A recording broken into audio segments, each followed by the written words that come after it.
Well, that's one way to wake up in the morning. Welcome to the Beacon. Episode 1. There you go. This is exciting, dude. It is. Super exciting. It is. I'm happy. Happy we're here. I'm excited. Joyful. Super long time coming. Yeah. I feel like this chair's making a lot of noise right now. I gotta get comfortable. Should have been set. Yeah, dude, this is something we've been planning for a while. Long time. And I'm super happy that it's come together, and it kind of just fell together recently. Yeah. After a short hiatus. Yeah, we didn't talk for a couple months, dude. Yeah. Yeah. Yeah, there was a growth that had happened. Unexplained, unexpected. But it was supposed to. But it was supposed to. Yeah, it was 100% supposed to happen. And it needed to happen for several reasons. One particularly due to the topic that we're covering today, which makes it a perfect podcasting. Turn your mic a little bit more. Yeah, you're good. Just like more towards you, because when you like look towards me, I can't really. How about now? Yeah, you're good. Better? Dude. Yeah. So but it was the ego, dude. It was the ego. The ego came in. We actually were ready to record 4 months ago. We'll get into that, dude. Let's because that's what it's basically all about, is the ego. Yeah. So as far as gratefulness, right? For me, like, I'm very grateful for my child, God for sure. And me, I wasn't a religious person. Still I'm not. Mm-hmm. When I say God, I'm talking the energy source that we're all connected to. And just for humbly sitting me down this year and just sending me through some crazy transformation processes over the last couple of years. So for that, my parents for helping me through the process as well. With starting a business, a lot of different things have been going on as well. And then, Joe, the guy I lease this building from for the bath business, super grateful for him. He's been an awesome guy, businessman for 47 years. I pick his brain all the time, and I'm going to continue to pick his brain because he's a super smart guy. He's the right type of businessman. He's a family man. He's not a greedy person. He's out to help people. And I'm very grateful for him. I'm grateful for you, your wife, allowing you to come out at this time and do this. And this has been a long time coming. I'm super excited for this. Absolutely. Yeah. I would always, even in my journaling, the first thing I do when I wake up, I list 3 things that I'm grateful for, and I would be fibbing if I didn't tell you that. I always write God and the universe as the first 2 things every morning. One for allowing me to wake up, which I think everyone needs to be a little bit more thankful for, this life that we're given. And for 2, putting the things in my life that are meant to be there. Things don't always work out the way they are supposed to, or reckoned in your life. There's a reason for everything. So I'm always grateful for God and the universe. Then second is my nuclear family. Obviously, my wife, first and foremost, for her support. And my kids. I feel like kids teach you a lot. You've seen that in a bunch of my Instagram videos. One of my primal tenets is play. I learn a lot from watching the kids grow up and just the things that they do on a daily basis. So that's definitely another thing I'm grateful for. And then third, like I said, you coming in and us collaborating together and getting this podcast. I've been wanting to do something like this for years now, and the things that you and I have discussed over the last 2 years two and a half years since I met you. Yeah, really this year though. Oh yeah, This year heavy. Yes. You helped me go through some pretty tough times earlier this year. So yeah, but recently we've been really clicking it. yeah, absolutely. So let's kind of get into, what exactly we're trying to, bring here. Yeah. Like, I don't know about you. I know for me, it's just awareness, right? It's just awareness to a different way of understanding. I feel like we all go through these experiences and we feel like they're just us. We're only going through this, but it's not. Everyone's got pain. This pain has been passed down for years and years and years. It's through your bloodstream. And until you heal that pain, it's going to get passed on to your kids. Oh yeah. Like, I can see in my kid a lot of the pain that I went through, and I could see her like the same way because it wasn't healed before I had the kid. But now I'm like healing it, and it's like you have to then heal your child as well too. Yeah. And then that's when it starts to change. This is just a rise in consciousness worldwide. Oh yeah. You can see this when you have a great grandfather or grandmother. I've just thrown that term loosely out there.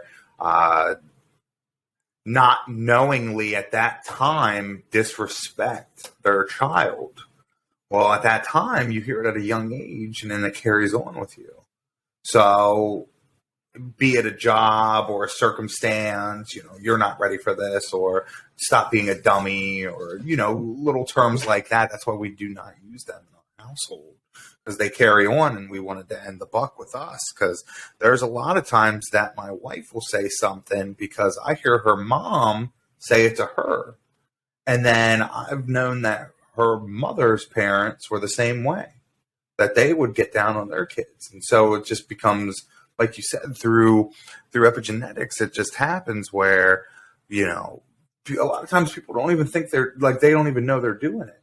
They'll say, stop being stupid, or quit being dumb, or that will never work. Words matter. Words completely matter, and we could do sayings all day. The nail into the fence. When you remove the nail, the hole's still there. Even though you paint over it, the paint goes in the hole. The hole's still there.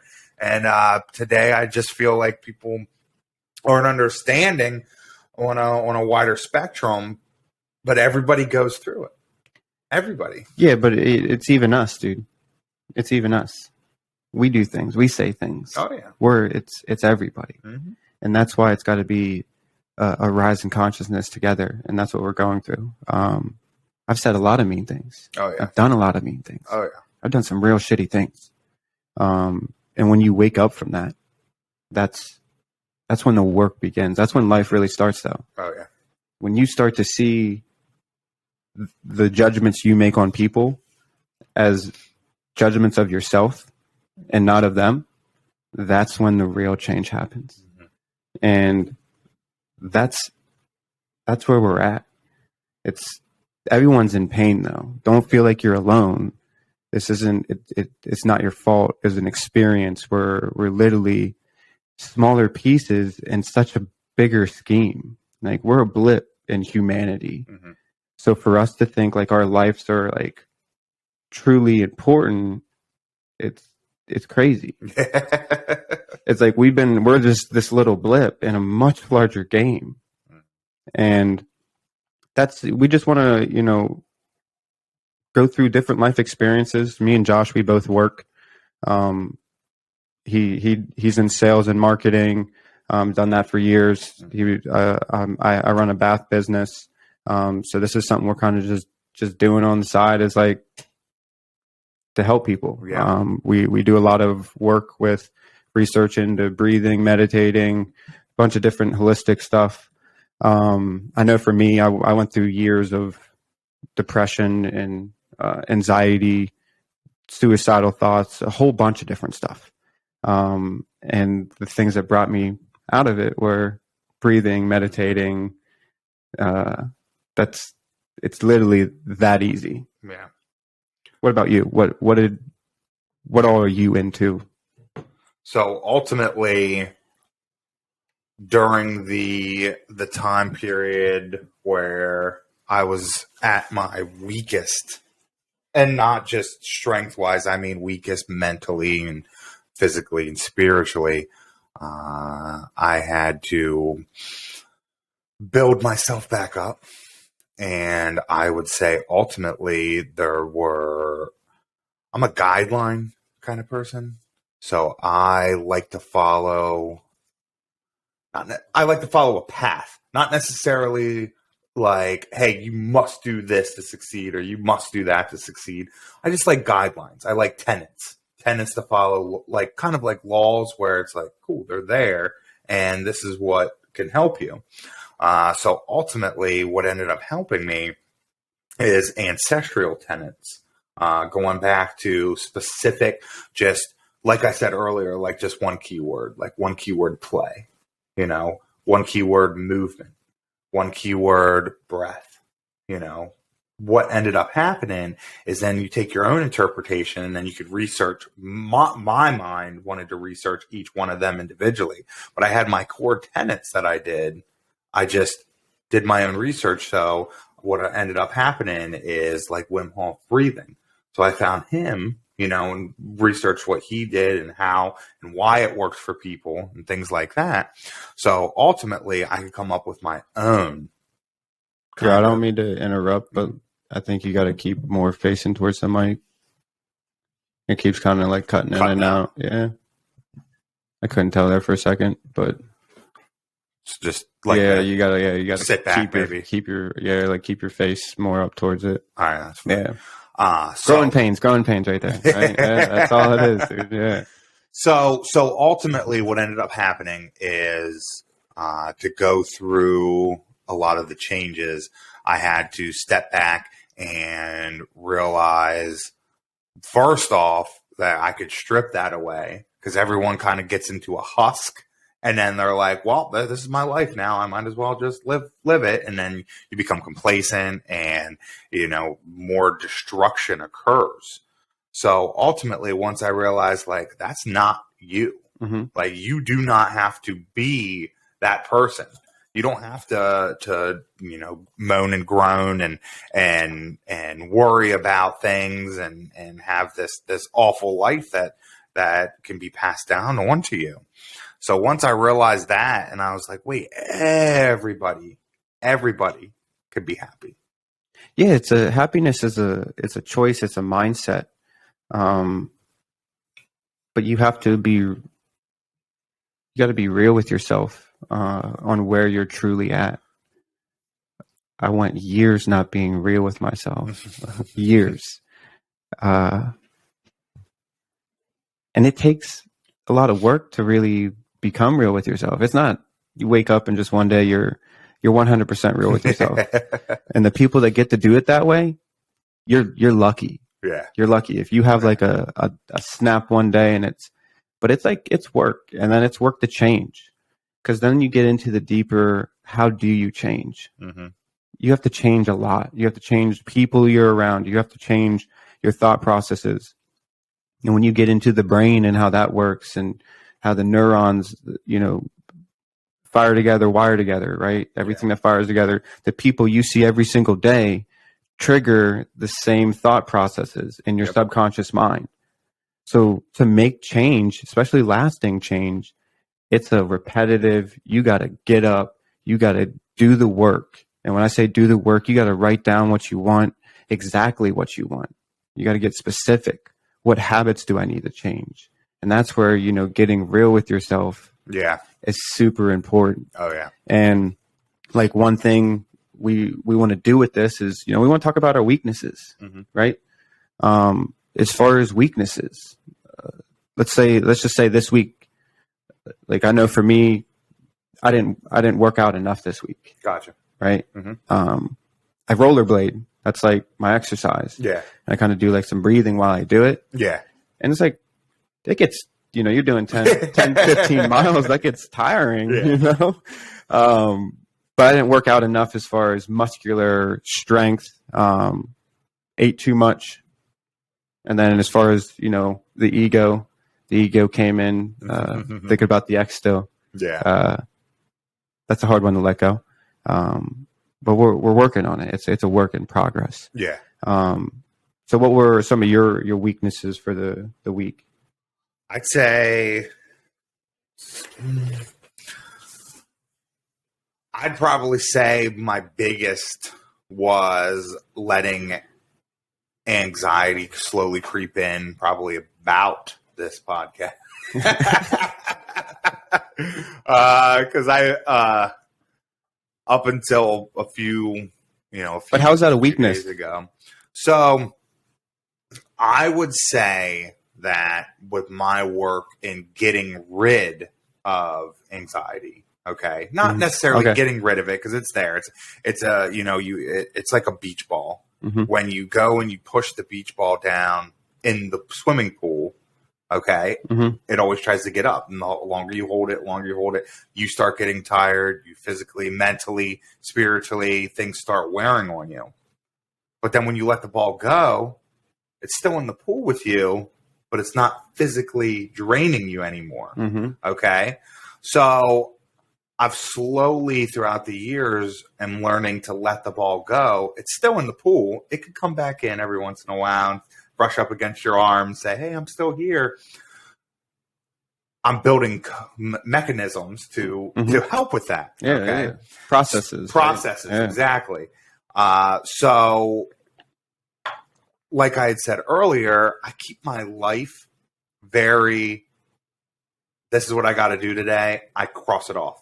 I have a warrior list. There's 5 things on there. I cross those off every day. So I make sure I get them done. Work out, make sure I drink enough water, things like that. Like I know I am accomplishing these today. So once I started learning, or, this week, once I started thinking, okay, well, when am I going to get over to set this podcasting stuff? When am I going to do this? That's when my anxiety started creeping back up. And I'm like, no, dude, like this stuff needs to be done. You can make time. You got to figure it out. You got to, realize this, realize that. And then it starts cutting into like family time that I had or things like that. But it's for a greater good. So like with me, like I had to kind of resurface myself in a sense. Because I'm like, okay, these are things that, need to get done, but I'm having anxiety about them because I'm like, all right, I got to get over there. We got to figure out how we're setting this up, doing this, doing that. So that's where my anxiety, I'd say. So ultimately, for a weakness is when my anxiety rises, okay, my external emotion level drops, meaning give for instance, if I have a place to go or if I have somewhere I want to be, my anxiety automatically jumps to that next thing. So you're not staying present. I'm not staying present. Yeah. So that is where my weakness comes from. So this week, like the anxiety came back in a little bit. It came back in, and I had a hard time staying present. So let's just stay on that real quick. Yeah, I think that's a perfect. Because that's what happened months ago. It did. I know. It did. That because what was it, back in June we were going to do this? Yep. It was May. Back in May. Yeah, okay. Yeah, because we spent 2 months. It was a little bit around my birthday. Yeah, we spent 2 months meeting about this, and my last note was April 30th. Yeah, that we had met up, and we had a buddy who was going to be a part of it as well, and hopefully we get Jimmy on here eventually. Yeah. We have to, and. So we went through all this planning. Josh was completely set up. He was set up at his house, had everything. Yep. And this anxiety crept in. We're talking the day of launching. The day. It was you guys were coming over. It was that day. Yeah, like 7 that night. Yeah, it was that night. And I messaged you. I was so hyped. Like I literally messaged that morning like, yo, I am so ready for this. I go back into the chat and like it's still there. I still have the Beacon podcast chat. But yeah, so Josh sent this long message and we basically was just like, I can't do it, guys. My anxiety is too high. Yep. Something's not feeling right. Yep. And he didn't talk to me for days. No. I called him. I was like, dude, what the hell? Yeah. Like, you can't just do this on game day. I call in Jimmy. I'm like, Jimmy, what's going on? This is like the craziest shit. Yeah. Yeah. But it was the ego. It came in just like it did. But this time around, you sat it down and you said, no, fuck that. Yep. I have I use my. We're gonna do it this time. Yeah. We're gonna make it happen. And now we're here. So that ain't even a weakness. No. That's not a weakness. The anxiety wasn't a weakness. That situation was a strength, bro. Because you overcame that shit. Yeah. And that's true. That's what matters. That is true. Right? So I need you to give me a real weakness. Tell me you missed a workout or tell me something. Because that's not a weakness, dude. You overcame that. And that's awesome.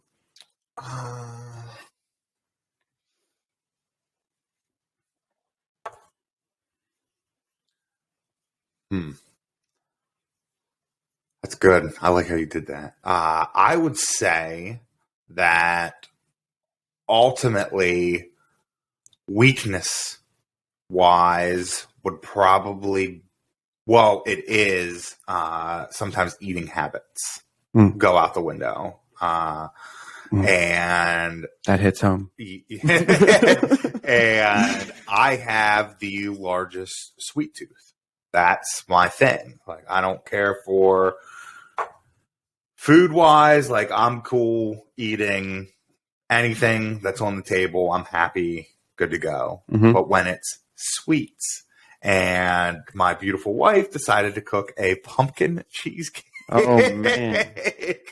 So not only do I love pumpkin pie, but I love cheesecake. And she cooked a large one, and it is thick and it's, super rich.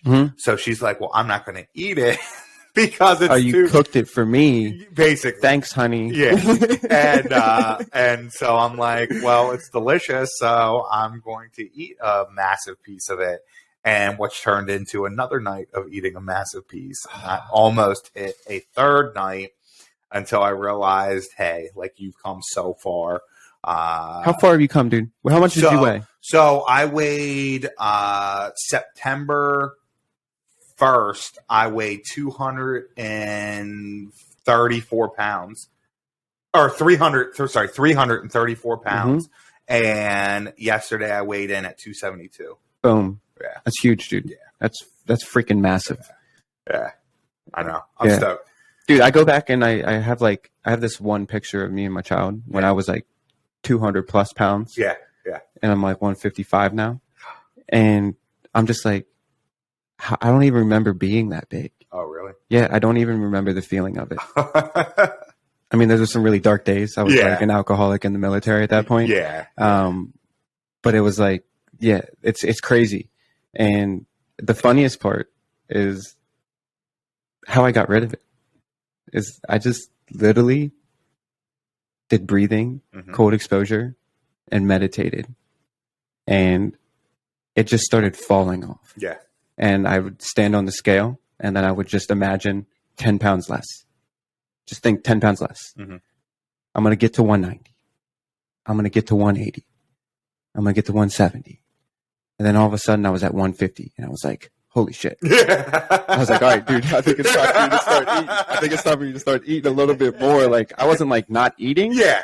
But it was like, all right, I think it's time to like, this is the point. Yeah. But it's crazy that I don't even know how I got up to that weight. Obviously it was probably like the drinking and the eating habits. Yeah. But like you touched on the sweets. Dude, I love sweets. And it's been very hard. Yeah. But I don't really eat them anymore. If I because I get to I would choose my food now. Nobody's buying the groceries or cooking, so like I choose it. Not that it's anybody's fault for buying it. Like, I love Swiss rolls. Yeah, dude, I love Swiss rolls. Me and my buddy Rob, we used to, like, the guy I used to live with. Yeah. We would get boxes of Swiss rolls. He'd come home with Swiss rolls, and my ex-girlfriend, she'd come home with Swiss rolls. And we would have 2-3 boxes of Swiss rolls in one household. Yeah. Instantly, as soon as you get home, you're grabbing the Swiss roll and you're throwing it in your mouth, Yeah. right? Like you're just like, I'm gonna have a Swiss roll right now.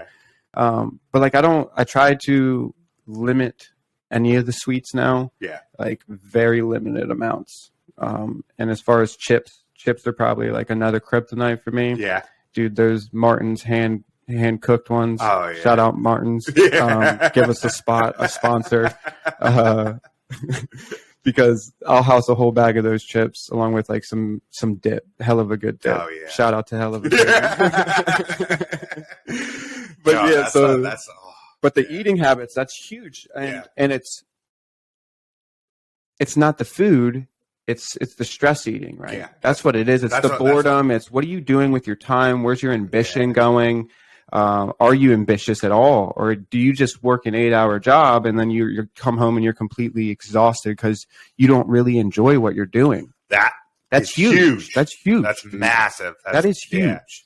Yeah, because then it's just a mindless drone syndrome, and you're, rough on yourself mentally, and then your physical attributes dwindle as well because what you're like, I had a hard day, or things happen that weren't in my control, blah blah blah, whatever. You start almost making them your faults. And that is where my ego had to crush it. Mm-hmm. The ego is literally your worst enemy. And that's why I had to crush it, because I started taking other people's downfalls and thinking they were my own. Mm-hmm. And then it was bringing my mental health down because I was like, give me an example. So ultimately, when somebody were to not do something that so I had you had expectations, right? That's my next word. Yeah. So I had these expectations of my wife, my kids, my parents to do or complete specific things that in my head I wouldn't even tell them. So I wasn't even communicating with them that I had any kind of thought of this happening. I'm just like, well, you should know. You're trying to talk telepathically. Oh yeah. Communication. Hey guys, I had this thought. You should have had this thought too. You should have done. Naturally, I mean, you've been around me for 33 years. You should have just did it, like, kind of thing. And then I'm like, whoa, wait a second. So this is how this came about. It's kind of interesting. So I was messing with frequencies. Mm-hmm. Okay, and I saw a track through Joe Dispenza. Oh, Dispenza. Dr. Joe. Dr. Joe. Yeah. And it was like a theta wave inducing track on my phone I played. Mm-hmm. So I was like, I'm off that day. Kids are gone. My wife's gone. So I started, me time, right? It was me time, right? Yeah. Let's get right. Exactly. So I ended up putting this track on. And I put my headphones in, and I just had a blank sheet, no lines on it. No, it's literally a journal. We don't stay between the lines, right? Exactly. Yeah. It's a hard book. You open it up, and it's blank sheets of like a light yellow. Just I got goosebumps thinking about it because this book is just so warming and welcoming, And so I open it up, and I sit there, and It probably took me maybe like 30, 40 minutes before I even put the pencil to pad. Okay. Cause I just went almost limp. Like my body just kind of relaxed so much that I just started feeling feelings that I haven't felt in so long. Literally the first thing that I wrote. Okay. And I like drew it on the pad. So it wasn't like, just wrote the letters, but like did a little scribble, was ego, and then I put a circle and then a cross through it, don't, this is no ego. Don't listen to the ego. And I kind of like phased back out for a little bit, but what ended up coming back to me was situations I would play in my head, and then I'd be like, wait a second. how the fuck were they supposed to know that? How when I shut down, when I get, in one of these frantic Josh Miller states, because everyone goes in. And, oh yeah. And then I'm like, oh well, it was my wife's responsibility to help me out of that. I didn't think that way, but my subconscious level was on that wavelength. Yeah. And what ended up happening is I started just throwing shit down on this paper, dude. Like I just started writing. I was writing in the corners. I was writing until I filled this entire sheet of paper up with no space. It looked like a graphic art kind of situation, like the stained glass windows in a church. Yeah, it was just pieces. Like Eminem style on like the paper, just on the bus, like. Yeah, and I had I had scribbles and just like crossing some stuff. Oh out. yeah, dude, and I just went nuts for it. Probably my first time. It was probably just a little bit under 3 hours of me just sitting there, just completely zened out on the situation. And what I came to realize in that 3 hours was the majority of my issues are internal. 100%. But are they issues? That's the thing. Right? That's the thing. To me, they were, because I was holding on to them. I wasn't letting go. You're holding on to energy. Yeah. Right? And I wasn't letting anything go. So a lot of people will say, oh my goodness, you're so drained. I don't have any energy, or I'm doing this so much that it's bringing me down. Well, I think in my case, I was holding on to too much. I was worrying too much and holding on to those negative ions too much. Yeah. And it was outwardly provoking my anger, my distrust, my ego, my anxiety, my depression. Everything was culminating because I just holding on to it. I was holding on to it. It's finding where it started, right? Mm-hmm. Where did it originate? And we talked about this yesterday a little bit. Mm-hmm. I did a one-on-one with my coach. Yeah. Jared, who is, dude, you have to Friday. I want to send you a Zoom. Okay. Yeah. There's a full moon ceremony that we're doing over Zoom. Okay. You should come to it. Yeah. Yeah, dude. It's gonna be. Jared is awesome. Yeah. I love his energy. The Strong Coach community has been awesome so far over the last month of doing this with them. But as far as the one-to-one, very emotional. It was straight into where did all of it start. Mm-hmm. And I know from my situation, it was a lot of the stuff came from my parents' divorce. That's where I first started to feel a lot of the pressure as far as weight on the shoulders, that kind of stuff, build up of anxiety, which that's normal for a 12-year-old. You go through, you watch, that kind of shit happen. Yeah. It's going to fuck you up, especially if it's not handled the greatest. And I love my parents, have a fucking awesome relationship with them now. Way different than what it was earlier and just a year ago. Mm-hmm. So super grateful for that. Going through what I did and, living with them, and learning from them as well. Hey, look, this is where it all came from. Understand that they did the best they could as well. And they still continue to grow and get better, just like you do. Yeah. Maybe I just am a little bit more intense at life, which is fine too. That's what I'm supposed to be. But going through the one-to-one, very emotional experience, and you need to find where it originated from and go from there. Mm-hmm. And you can backtrack through all your stories, all your, hurt times. They all usually originate from a certain event. And until you just let that event go and all the other events that might have happened, for me, I did a lot of bad things, mm-hmm. A lot. That's not the easiest thing to let go and to understand, it wasn't you. It was an experience. It was a lesson. It was a growth in consciousness for not only you, but the larger scheme of humanity. Once again, we get back to that, you're this little piece of a larger puzzle. Mm-hmm. And it's choice. What choices do you make? And everything happens for a reason, and just accept it. We talked about, the ego and letting go so far as, a couple topics we've hit on. People don't really know what the ego is. No. What is the ego to you?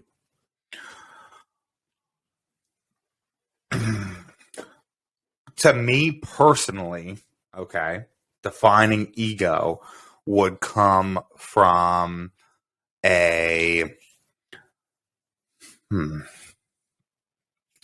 term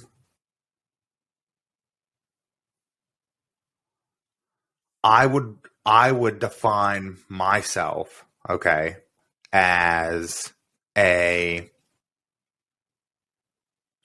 like laid back, okay, kind of things I tend not to dwell on if I cannot control them. Okay.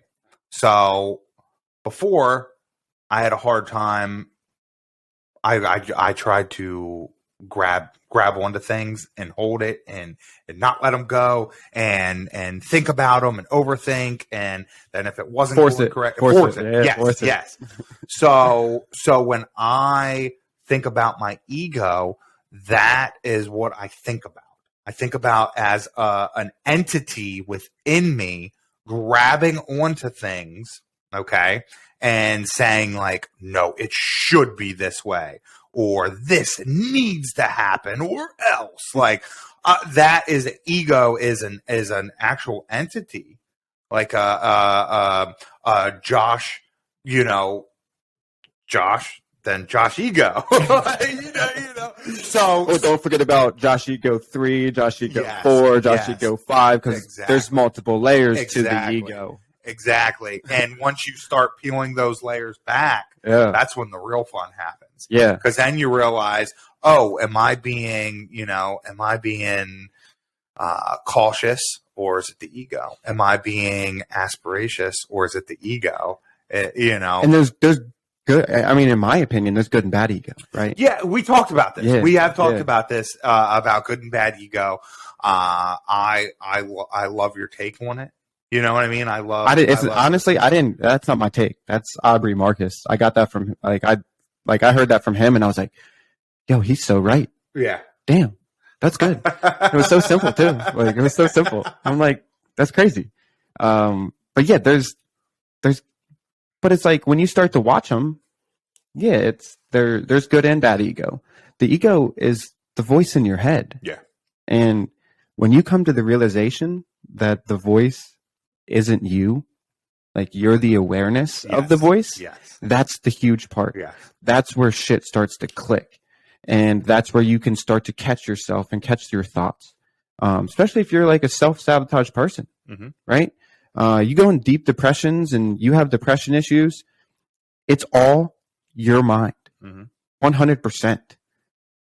And going through the years of depression and different things, right? Looking back now, I don't even remember what my thoughts were, because you don't really know your thoughts are there until you sit down and you start to watch those things. Yes. Until you watch them.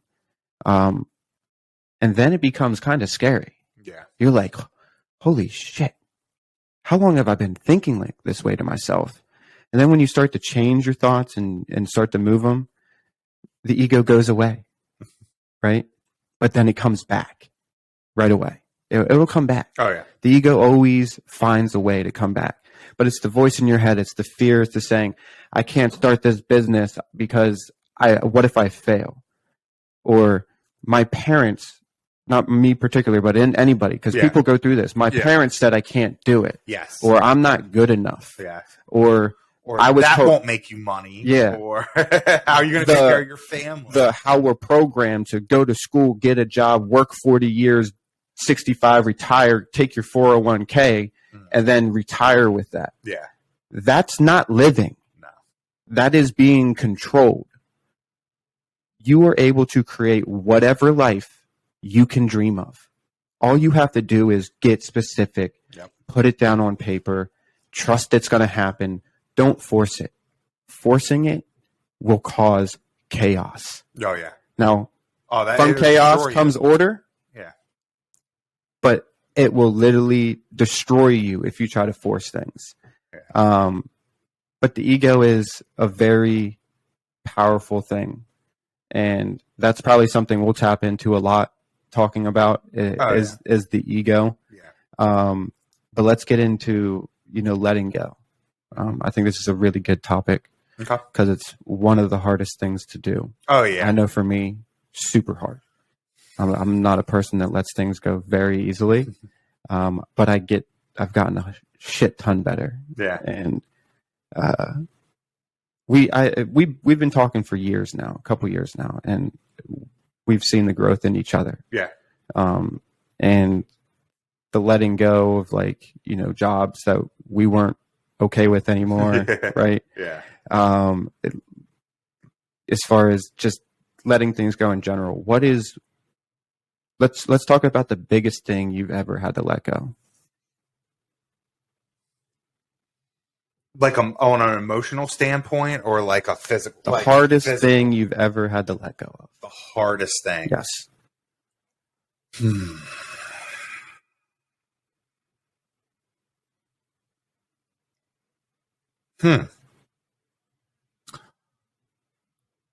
The hardest thing, which actually, come to think of it, led me into my first panic attack I've ever had was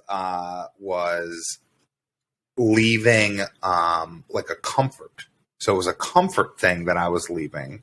It was the military, actually. And not knowing what was going to happen next, or being prepared, because it happened very, very fast, me separating from the military. It was very, very quick. I did not, you were in the military, so you have a transition is, they set you up, they give you the steps to do things. But it's not super beneficial. No. It's kind of like high school. They don't really prepare you, but they prepare you. I guess. It's like they do it, but it's like it's not the right shit. Exactly. So ultimately, what ended up happening was I had a nervous breakdown and had a severe panic attack. Like a severe one that had lasted a couple days. The panic attack was so strong that I was bedridden for a little while, and I didn't sleep, I didn't eat, and it was hard. My mind wasn't letting go of the fact that, hey, we all transition in life. There's certain things. I just thought, I'm just going to stick out to this, and then I'll have plenty of time to think about what to do next and do this and do that. So then once that panic arose, I had started having anxiety. The depression crept in because I'm like, wait a second, why are you being like this? You're not supposed to be weak. You're not supposed to be thinking about this. So what ended up happening is I started snowballing. I started going very, very, very, very deep emotionally, because I wasn't letting go. I was trying to hold on for every little bit of it. And I was like, wait a second, there must be something else I can do. I started racking my brain on that part. And then in other aspects of my life were failing. There was a bunch of different things that were culminating from this experience because I wasn't just letting things happen. I was putting my claws into it and trying to grasp my way back out. You know what I mean? Yep. And then I'd see a little bit of light, and then the next thing I know is I'm like, no, I don't want that. I'm holding on to this. I will figure this out. I will do this, and it was one of those things where maybe perseverance wasn't what I should have been doing in that situation. Well, you said something that it kind of hit me. You were talking about, no, I shouldn't be weak, right? That's not weakness, right? That's normal. And it's normal for you to feel emotions. And for us to feel emotions, it then grows us through them. And I didn't when you hold emotions in for so many years, right?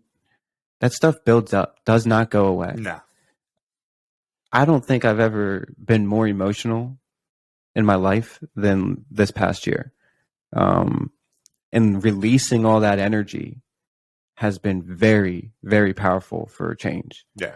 And just accepting it. Like, it's okay to sometimes be sad. It's okay sometimes to be, angry, but it's becoming aware that it's happening and bringing awareness to it that dissolves the pain, dissolves the anger, dissolves all of that stuff.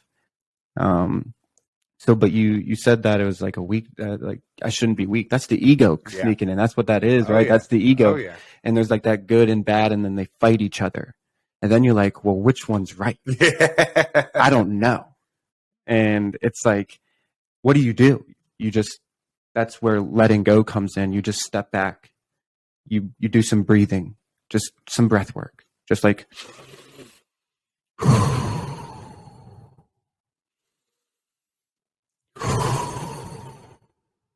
simple things like that. Do like 5 to 10 of those. Mm-hmm. And you can let go of a lot of things, let go of a lot of emotions. But everybody goes through it. It's not an individual thing. It's like, we're all the same.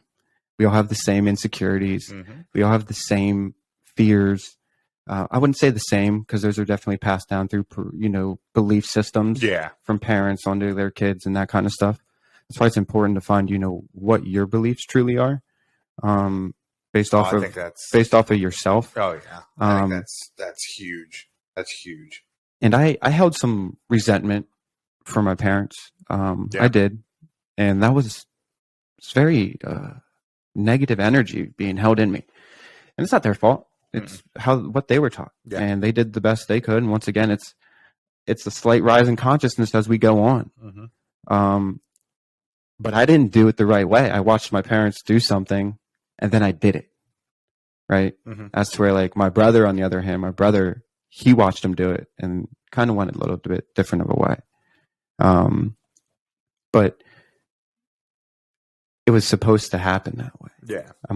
For me to get to where I am now, to the things that I have planned in the future here, it's going to be wild, dude. This is going to get fun. I'm super excited for this journey. I know one of the biggest things for me to let go of is women. Yeah. Like, especially my ex. Still dealing with that. That's a super hard thing to get over, right? We went back and forth for so long. And part of it is like, it's the ego of, am I attached to this person? Is it an attachment issue? Or is it love? It goes back and forth, right? Yeah. Yeah. And you just have to sit yourself down. I went through months of running away from a problem. Complete self-sabotage situation. Definitely one of the hardest things I've ever gone through. And a lot of it came from just kind of giving up, because I had so much pain inside of me, and I didn't know how to love properly, right? I didn't know how to appreciate a woman properly. I didn't know how to do a lot of things, which God humbly fucking sat me down, humbly, many times, and showed me, all my faults. Yeah. Showed me everything. And super grateful for that experience. Hardest time of my life. Happiest, saddest, maddest. Dude, the transformation process is ugly as fuck. But damn, does it get fun? Yeah. It's fun. It becomes, when you turn life into a game, that's when it becomes fun. Yeah. It is a game. Yeah. I wake up every day and the first thing I battle is the ego. It's missing somebody laying next to me. Okay. Right? It gets lonely. Yep. And I'm not doing it out of loneliness, because I'm fine with being alone. I spent 6, 7 months, you know, I basically was by myself hiking in the woods. Yeah. Right. That's Yep. how I healed. That's how I got myself going. But it's an everyday battle. It's driving down the road. You know, I see, you know, I hear a song come on, boom, there it is. Emotions are right back.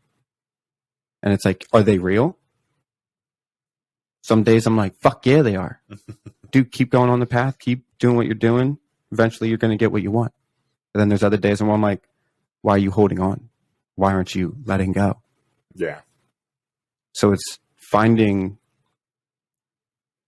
what your happiness is, what your joy is. Yeah. And then once you know that, it's, you have to follow it and trust it and trust the unknown.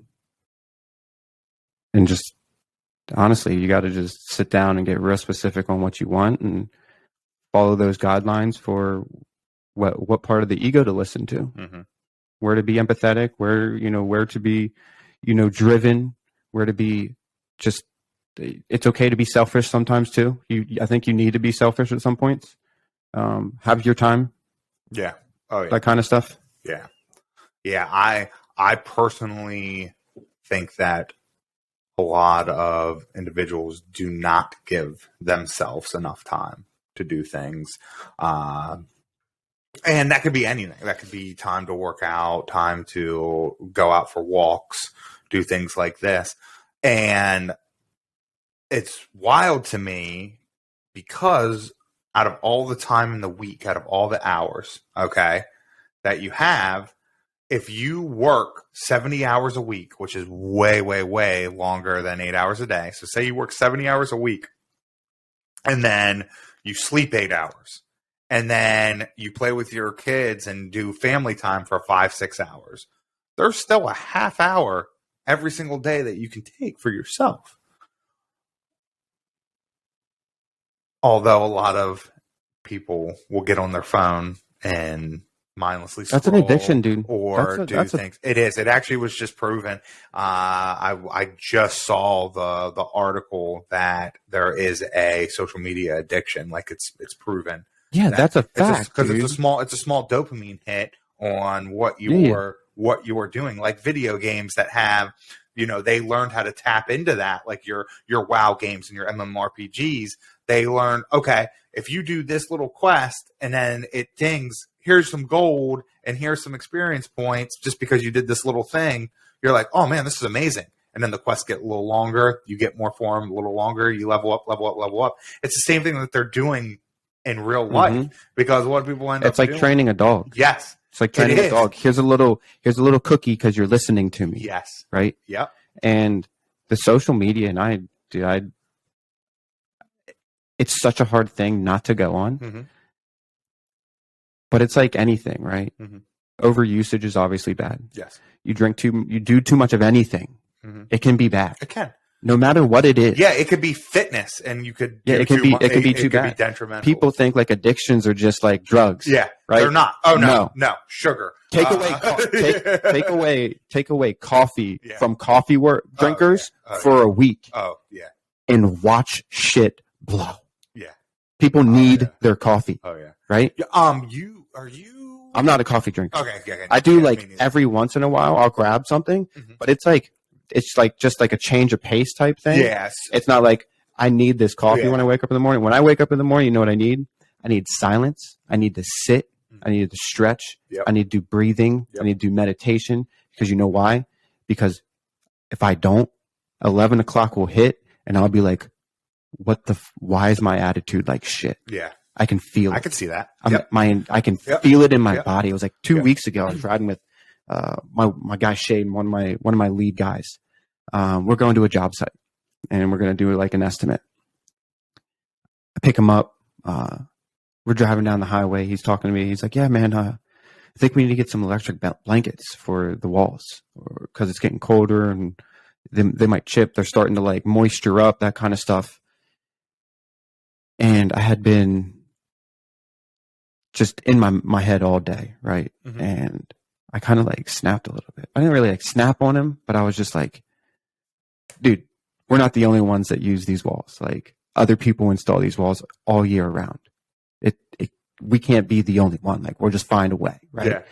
And I kind of like snapped at him though. And then I was sitting there, I'm like, damn, like that's not a leader. That's not what a leader does. And then we like kind of sat in silence for a couple minutes as we were just driving down the road. And then I was just like instantly went into like, all right, well, this is what we can try. I was like, I'll call Onyx. I'll be like, hey, because their number one producer is like 2 hours north of us. Oh, okay. They're in the colder weather. They're in State College, right? Yeah. Oh, okay. So I was like, I'll call Onyx. I'll go to them and we'll just figure it out, right? But then it was just like, well, he's sitting there and he's just looking things up. It took us like 3 minutes to come to a solution of these electric blankets. Yeah. But like my initial reaction was like, it was snapping. Yeah. And it hit me after that. I was like, dude, you didn't do your shit today. And that's exactly why you just acted that way. And there's a difference that you just feel in yourself when you do your shit. Wake up and give yourself time. If you wake up at, let's just say 5, right? You don't have to be drastic. Wake up at 3 or 4. Yeah. But if you wake up at 5 and you take 5 to 6 and you only do that 5 days a week, right? You're talking what? How many hours? Yeah. You're talking 5 hours a week. 5 hours a week. Yeah. How many hours a month? You're talking 20 hours a month, right? That shit adds up. Oh, yeah. Give yourself that 1 hour, wake up a little bit earlier, write some stuff down, get into some gratitude. Gratitude is massive. Oh, yeah. That's why we started with gratitude, right? Yep. We didn't really get into that. Which that's what I've learned a lot from the Dr. Joe work is the gratitude, like the Heart Math Institute, that kind of stuff. Yeah. They're really into the heart being the leader. Yep. That's the creator. The heart sends more more signals to the brain than the brain to the heart. So, and the heart's the first thing there. Yeah. It's the first thing. You are not the brain. You have come from the heart. You create from the heart. So when you breathe your energy into the heart, and then you take that energy and you put it out into the freaking universe, and you bring what you want. Yeah. That's literally what you do.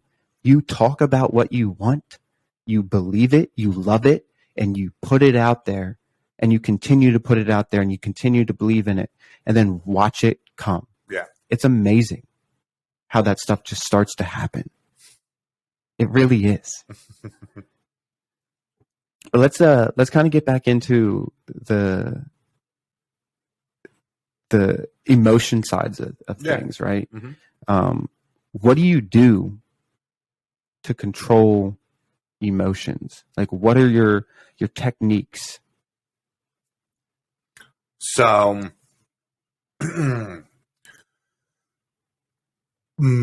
if it is a negative emotion, so you're saying like if something happens Negative, like something happens, boom, like your kid's not listening right now. Yeah. What are you doing?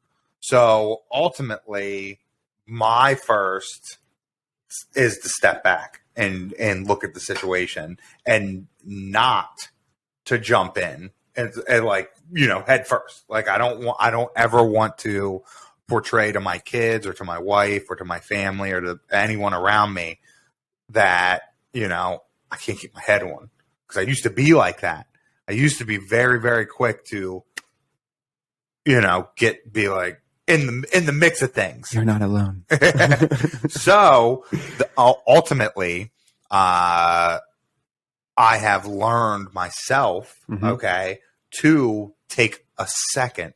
It doesn't. I don't have to sit there and be like, all right, hold on a second. I'm gonna take some deep breaths in this moment. Obviously, something's happening that needs to be corrected or rectified. But allowing myself to take one breath, just to be like, and step back real quick, focus, see what's going on, and then act, has helped tremendously, not only in my relationship, but with my children, with people around me, with situations like, if I'm sitting next to somebody and things aren't going right, I'm in a selling situation and they're starting to say some stuff and I'm like, I want to say this. I used to say this, and that used to be my downfall. Yeah. Now it's like, oh. And what ended up that's how happening, you feel. Okay. Yes, okay. exactly.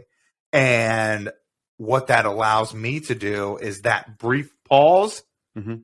gives me those couple seconds. It's a trigger because I've been doing it for so long now. Okay. That it's a trigger for my mind to be like, okay, now we're in a procreation state and not just a banishment or discipline state.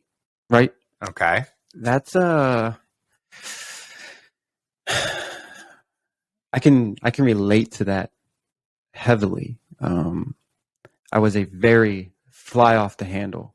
I'm very much like my dad. Yeah. And I love my dad. My dad's a super hard worker. He busted his ass when we grew up. Didn't really get to see him much because we were over the road a lot. But super, super hard worker, but he's very fly off the handle. Mm-hmm. And that's how I was for a very, very long time. And I still catch myself. But it's like what I've really done, especially with this time with my daughter, a lot of alone time with her. I've used her as like a way to relearn. Mm-hmm. If you watch your kids, you will see yourself and you will see everything that you need to change. Because everything you don't like that your kids are doing, you taught them. Mm-hmm. They did not just learn that. That was not their ego. That is your teaching. So if your kid doesn't love or your kid's mean, it's usually because there's something mean about you. Oh, yeah. Right? 100%. And my daughter, she's really good at getting me, right? It's at this point, it's like, I literally tell her, you got me this time, right? Yeah. Not going to happen again. We don't do this, right? But it's like, it's a reoccurrence, right? Yeah. She wants something. She asks for something. I say no. And then she puts on like the please and like the lip comes out and like all this stuff. And she turns her head and I'm just like, you're so cute. Like, but no, it's not happening. And then it turns into a big thing. And it's like whining. And it's like yesterday. It's actually a really good story, right? My ex-wife calls me. We were setting up. Yeah, right? yeah. And this was the scare. Like, I'm like, what's going on? Because she's like throwing toys off of her bed. Because she goes to school and then she doesn't eat her food. Then she comes home starving. Like, she comes out of school patting her belly, like, me hungry. Yeah. And like, I'm like, honey, your lunch? Well, so no, you didn't eat your lunch again, honey. Like, we always pack your lunch and you eat one thing. And yesterday she came out really hungry, and the ex-wife, she lives like 30 minutes away from the school, and they were on the way home, and she just would not stop asking about stopping somewhere. And that's what she does. She'll ask and ask and ask and ask. I got to the point where I just ignored her. I just stopped responding. I will not respond to you. I'll turn up the music. There's no reason. You need to just let it go. We're not stopping you. Wait till we get home. Well, it went the whole way home, I guess, back and forth. And then they got home. Then this big explosion happens, and she's like storming around her room, and she's throwing animals, and she's like, and then as soon as she calmed down, because the ex-wife went away, let the situation calm down, let her do some breathing with her, right? She went back in, did some breathing with her. Let's calm it down. And then she housed down a whole banana and was perfectly fine. Yeah. She was literally hangry. And if you've ever seen a girl that's hangry, it gets scary. Right? It gets scary. But it's like just controlling those emotions, all it took was settling it down. And the biggest thing is not reacting. And I was a huge reactor. Yeah. And a lot of it was myself, not, I felt attacked. When people would like talk to me about things, I would feel really attacked. So it's like more personal. I took things way too personal. Yep. And that was, that's my past shit, right? Yeah. That's my past traumas that I've been working through.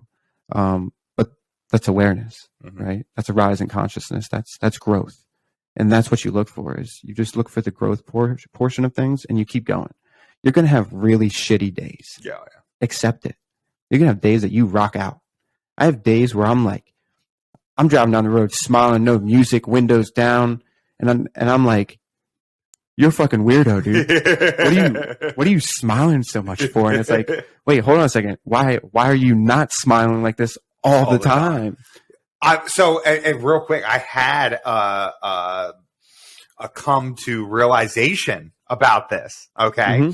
Cause I've been getting into really super deep meditation lately. Okay. Like, how long have you been going? So, the other day, I think it was around like almost 2 hours and 10 minutes. That's a long time, dude. It is. That's a real long time. So here's are you sitting up? Are you laying down? I'm completely laid down. See, I like to lay down meditations. And I came out of it. Okay. And I was downstairs sitting on my chair and my wife was working and I didn't have my phone. I didn't have anything around me.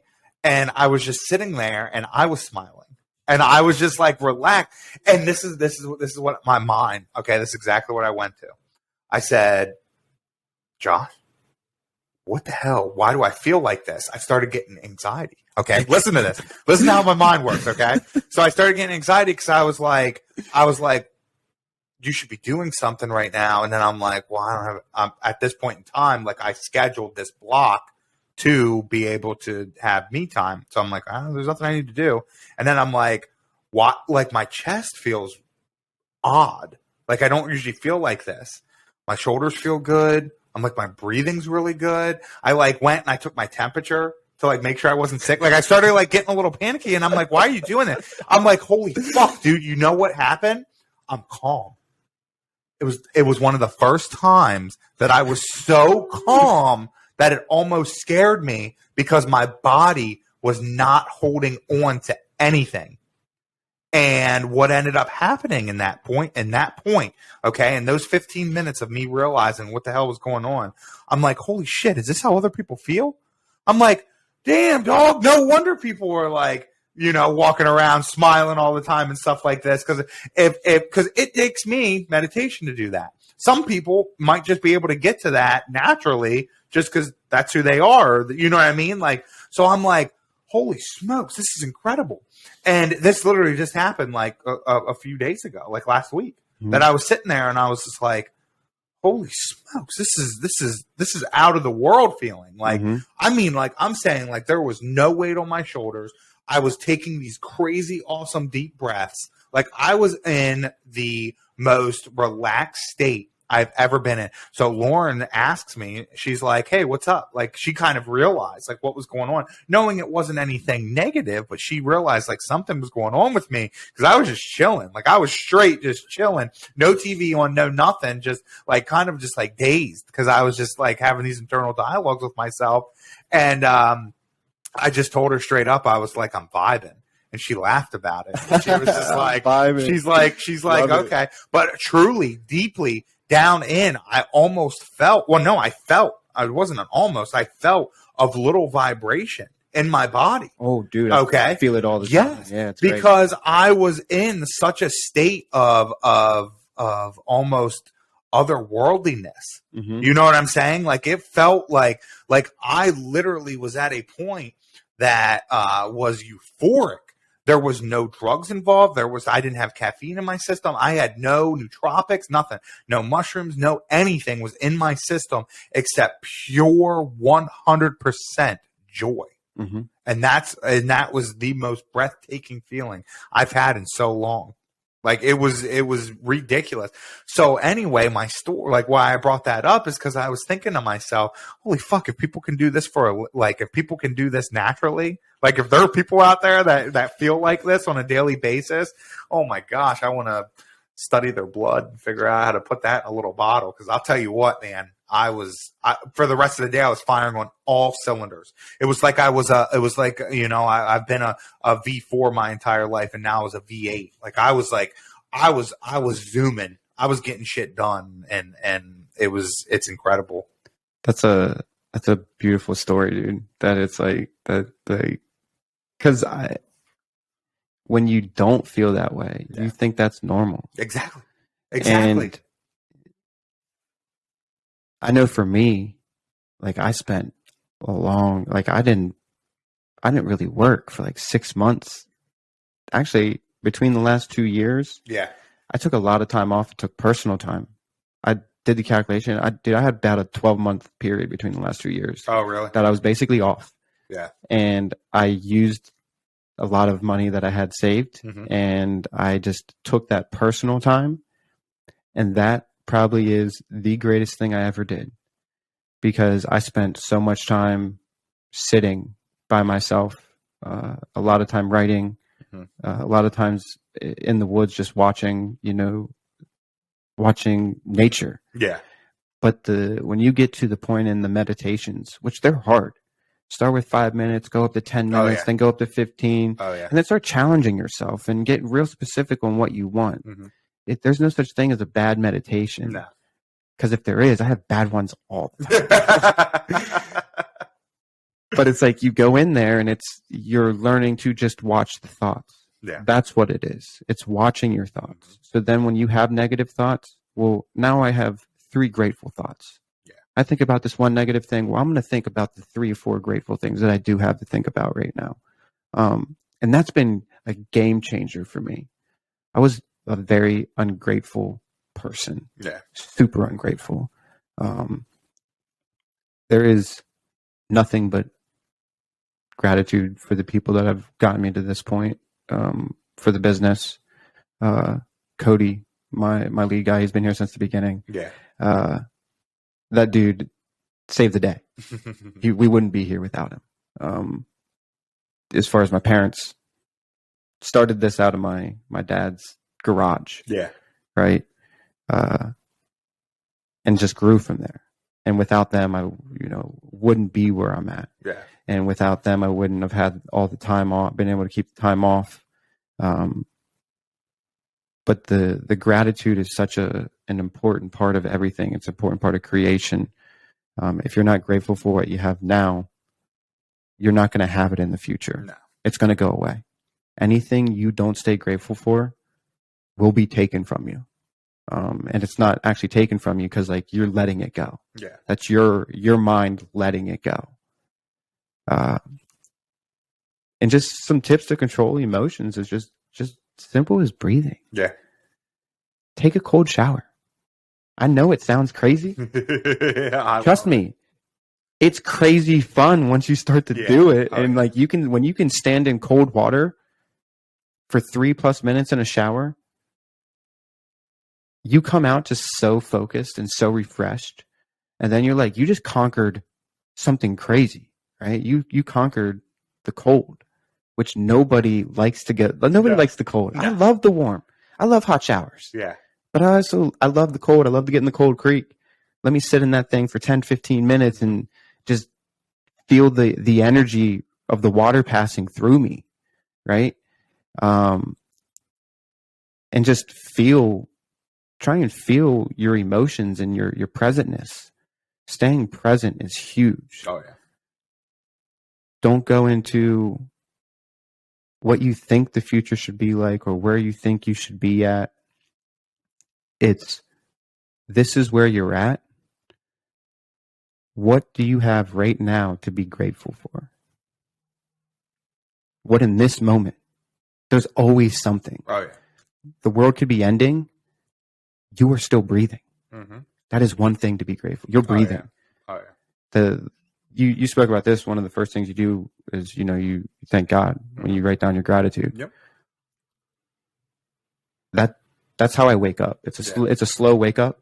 And the first thing I do now is literally just thank God for waking up another day and breathing. And then I go through what I'm grateful for. And then the ego comes in and says, you're alone right now because there's nobody next to you. And it's like, okay, that's crazy. How do we just like, and then you're battling that. Like that's how quick it switches. Oh, yeah. It's not a slow build up. It's it's a snap. Yeah, it's like a boom, I'm here. Yeah. And you go unconscious and the gratitude will bring you back. It's, hey, I'm grateful for everything, all the growth. Yeah. I see all the pain that I've gone through and I put myself through, and then I see the growth from it as well. And I know for yourself, you're probably the same way, right? Yeah. You have to get to the point of acceptance. do some breathing, do some meditating, some cold exposure, and write down your emotions. How often do you write down like your emotions? Are you doing that every day? Every day, yeah. So you writing like good emotions, bad emotions? Everything. So the way I have it structured, real quick, I know we'll probably have to wrap up here soon. So the way that I have it structured is up at the top, okay? I always put the date, the time I woke up, the time I went to bed, okay? Just because I like to track it. And then 3 lines, gratitude, and then my daily mantra, whatever I'm feeling for that day, okay, specifically. And then there's a bunch of lines. So I have 5 goals that I write every single day. I write the same goals. The goals that I have, I write. And then Why do you write them? I know them. That's how that is what I'm manifesting in my life. That is what's going to happen. I write them down every single day to know this is my life. This will happen. So that's I feel like a perfect transition to the next episode, because that's what we're doing. Oh yeah. Law of attraction. Law of attraction. Right. Yeah. Manifesting the future you want. That we're going to get into the science about it. Oh yeah. Because there is a science to it. It's not just I write this down and then this happens. Like, no, there's a reason that it happens. We'll go into that, into different goals that we've had, that we've been able to manifest and watch come to fruition. But let's do a little closing thing. You have any final thoughts, bro? Final thoughts are I'm going to personally strive harder to crush the weakness that I've had this week, like we talked about in the beginning. So that's what one of my final thoughts would be. I always want to, even if it's 1% better every week, or every day, just a little bit better. That's, what I carry on with myself. And that's what I want to teach my little ones and everything. So, hopefully, next week with my weakness, it's not the same weakness. Let's take hopefully out of there. Yeah. Let's do it. Let's just crush it. My final thoughts, it's more of I just want people to understand that if you're in pain, you're not alone, right? Remind yourself that you're not alone. This is just a large game that is life, and you have the choice to change your thoughts and your reality. You are the creator. I tell you this all the time. Yep. When it comes to God, people look for this thing in the sky, and if that's what you believe in, I'm not against it, but we're all God. God is everything. It's the whole universe. And we get to create our universe through our thoughts. You are a creator, and understand that. We are all gods. We have the ability to tap into that power. And it's just a small growth. We're in this growth period. This is an amazing time to be alive. This is a transformative time. And I don't know if you feel that. I feel it. Yeah. I see it. There's a massive transformation in the world taking place that we're going to experience over the next 10, 15, 20 years. And to me, it's exciting. Yeah. This is wild. Yeah. We're coming into a battle between technology and natural power. Yes. And it's kind of like Avatar. Right? It's like Avatar. I've heard that so many times. My Lauren and I were literally just talking about this the other night, and because of like the metaverse and all this kind of stuff, and she said the same thing. She's like, "It's kind of feeling like this Avatar. is like Avatar, dude." Oh, yeah, and we are avatars. We don't really know what we are. Yeah. When you break us down, we are pure energy. Yes. That's all we are, and we'll get deeper into that because I'm super into that, like just what we are. Like, how are we this? Everything happens inside your brain. It doesn't actually happen. It happens in your brain. Your brain gives you this experience that's happening. Your whole universe is inside your brain. We'll get deeper into that. But next week, Law of Attraction. Law of Attraction, episode 2. greatly appreciate you guys for whoever watched this. Hopefully we see you again. If you guys have any comments or anything. Yeah. Please comment, likes, dislikes, things you could take away from the show. Please subscribe. And then once we publish the new episodes, you'll get notified so you can stay along with the journey. And we are grateful for you taking your time listening to us. Yeah, thank you guys for sure. And we want to start bringing people on then. Yeah. And we want to bring on random people too. People that are just interesting people that can have whole conversations and talk a little deeper than just your normal talking. Yeah. So if you're interested and you live in central Pennsylvania, or honestly, if you're just interested, and you want to come on. Yeah.